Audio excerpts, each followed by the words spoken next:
Hi friends, ಎಲ್ಲರಿಗೂ ನಮಸ್ಕಾರ. Welcome to Supriya ಪಾಕಶಾಲೆ.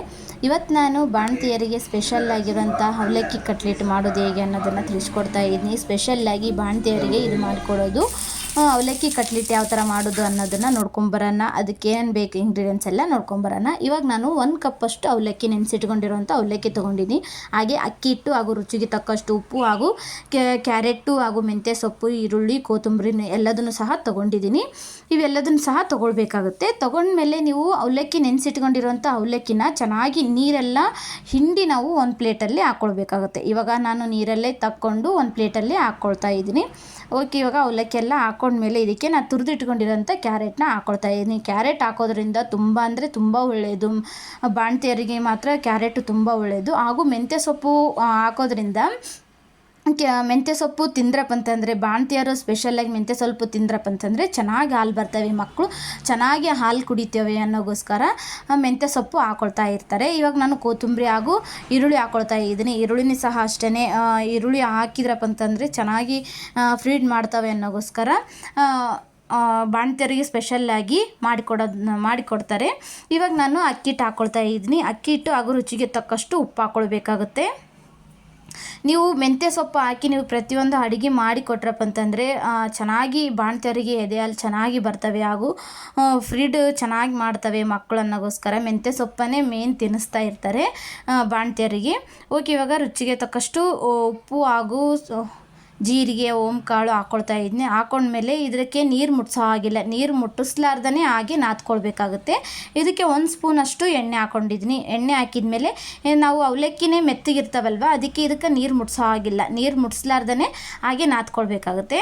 ನಾನು ಎಲ್ಲದನ್ನು ಸಹ ಸ್ವಲ್ಪ ನಾದ್ಕೊಂಡ್ಮೇಲೆ ರುಚಿಗೆ ತಕ್ಕಷ್ಟು ಸ್ವಲ್ಪ ಖಾರ ಪುಡಿ ಹಾಕ್ಕೊಳ್ಬೇಕಾಗುತ್ತೆ. ಜಾಸ್ತಿ ಖಾರ ಪುಡಿ ಹಾಕ್ಕೊಳ್ಬಾರ್ದು. ಬಾಣಂತಿಯರಿಗೆ ನೀವು ಜಾಸ್ತಿ ಖಾರ ಪುಡಿ ಕೊಟ್ರಪ್ಪ ಅಂತಂದರೆ ಎದೆ ಉರಿಯುತ್ತೆ ಅನ್ನೋಗೋಸ್ಕರ ಸ್ವಲ್ಪ ಖಾರ ಜಾಸ್ತಿ ಕೊಡಬಾರ್ದಲ್ವ. ಅದಕ್ಕೆ ನಾನು ಇವಾಗ 1.5 ಟೇಬಲ್ ಸ್ಪೂನ್ ಅಷ್ಟೇ ನಾನು ಖಾರ ಪುಡಿ ಹಾಕ್ಕೊಂಡಿದ್ದೀನಿ. ಖಾರ ಕಮ್ಮಿ ಇದೆ ಇದು, ಅದಕ್ಕೆ ಖಾರ ಸ್ವಲ್ಪ ಹಾಕ್ಕೊಂಡಿದ್ದೀನಿ. ಸ್ಪೂನ್ ಸ್ವಲ್ಪ ಸಣ್ಣದಿರೋದ್ರಿಂದ ಸ್ವಲ್ಪ ಖಾರನ 1.5 ಟೇಬಲ್ ಸ್ಪೂನ್ ಅಷ್ಟು ಹಾಕ್ಕೊಂಡಿದ್ದೀನಿ. ಓಕೆ, ಇವಾಗ ನೀಟಾಗಿ ಎಲ್ಲದನ್ನು ಸಹ ಕಲಸಿದ್ದಾಯಿತು. ನಾವು ಇವಾಗ ಕೈಗೆ ನೀರು ಹಚ್ಕೊಂಡು ಒಂದೊಂದೇ ಈ ಥರ ಬಿಲ್ಲಿಗಳಾಗಿ ಮಾಡ್ಕೊಳ್ಬೇಕಾಗುತ್ತೆ. ಈ ಥರ ಉಂಡೆ ಮಾಡಿಕೊಂಡು ಒಂದು ಕೈಯಲ್ಲಿ ಈ ಥರ ತಟ್ಕೊಳ್ಬೇಕಾಗುತ್ತೆ.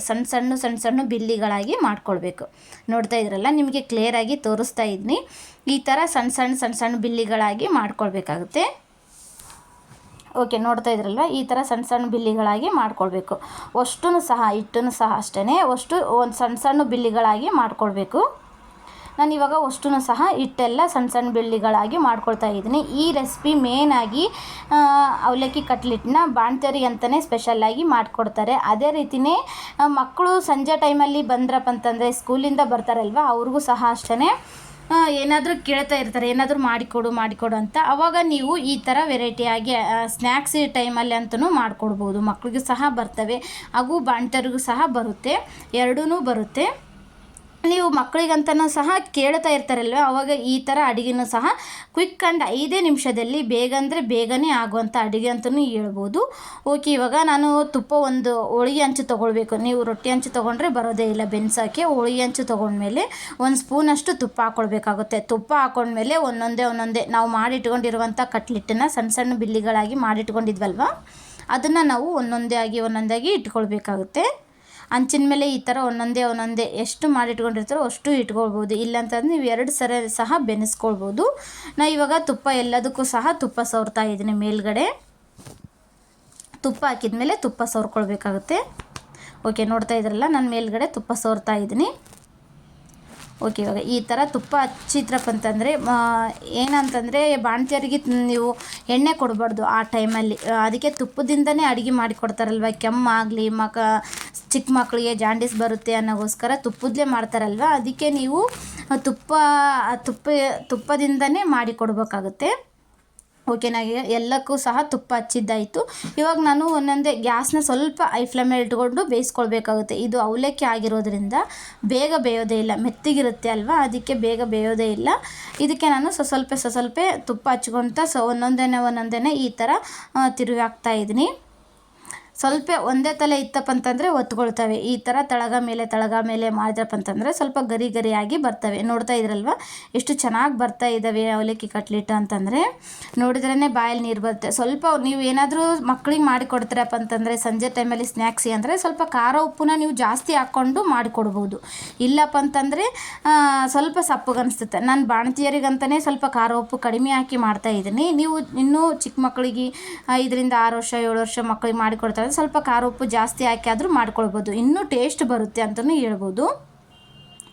ಓಕೆ, ಒಂದೊಂದೇ ಈ ಥರ 2 ಸೈಡು ಒಂದು ಚೆನ್ನಾಗಿ ಬೇಯಿಸ್ಕೊಳ್ಬೇಕು. ಒಂದು 15 ನಿಮಿಷ 20 ನಿಮಿಷ ಬೇಯಿಸ್ಕೊಳ್ಬೇಕು. ಹಂಗಾದರೆ ಟೇಸ್ಟ್ ಬರುತ್ತೆ ತಿನ್ನೋಕೆ. ನೀವು ಬಿಸಿದು ಹಿಂಗೆ ಮಾಡಿ ಹಿಂಗೆ ಕೊಟ್ರಪ್ಪ ಅಂತಂದ್ರೆ ಅವರು ಸಹ ಖುಷಿಪಟ್ಟು ತಿಂತಾರೆ.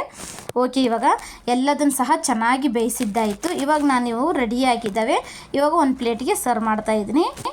ಓಕೆ, ಒಂದು ಪ್ಲೇಟ್ಗೆ ಸರ್ವ್ ಮಾಡಿದ್ದಾಯಿತು. ಓಕೆ ಫ್ರೆಂಡ್ಸ್, ಇವತ್ತಿನ ರೆಸಿಪಿ ಅವಲಕ್ಕಿ ಕಟ್ಲೆಟ್ಟು ಬಾಣಂತಿಯ ಸ್ಪೆಷಲ್ ಆಗಿರುವಂಥ ಅವಲಕ್ಕಿ ಕಟ್ಲೆಟ್ಟು ರೆಡಿಯಾಗಿದೆ. ಈ ರೆಸಿಪಿ ನಿಮ್ಗೆ ಇಷ್ಟ ಆಗುತ್ತೆ ಅಂತ ಅಂದ್ಕೊಳ್ತಾ ಇದ್ದೀನಿ. ಇಷ್ಟ ಆದರೆ ಲೈಕ್ ಮಾಡಿ, ಶೇರ್ ಮಾಡಿ ಹಾಗೂ ಫ್ರೆಂಡ್ಸ್ಗೂ ಫ್ಯಾಮಿಲಿ ಮೆಂಬರ್ಸ್ಗೆ ಶೇರ್ ಮಾಡಿ ಅಂತ ಕೇಳ್ತಾ ಓಕೆ ಫ್ರೆಂಡ್ಸ್, ಬಾಯ್ ಬಾಯ್.